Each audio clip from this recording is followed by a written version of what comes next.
noturna se mantém à noite em clima de festa.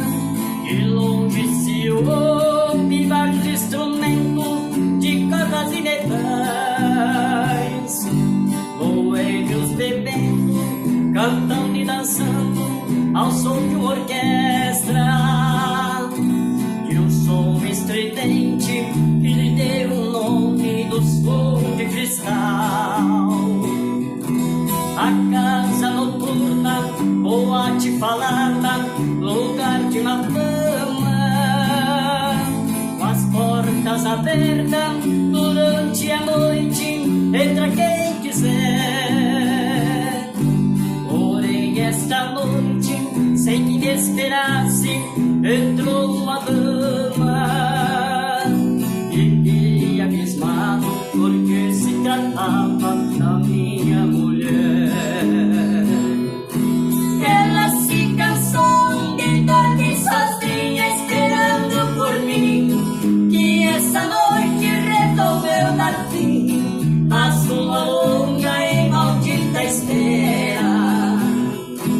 Ela não quis mais levar a vida de mulher honrada, se na verdade não adiantou nada ser mulher direita conforme ela era. E ela decidiu abandonar o papel de esposa para viver entre as mariposas que fazem ponto naquele local. A minha vida, muito mais errante, agora continua.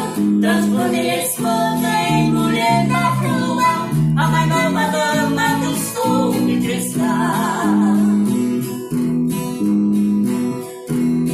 A casa noturna, boate falada, lugar de uma cama, com as portas abertas durante a noite, entra quem quiser.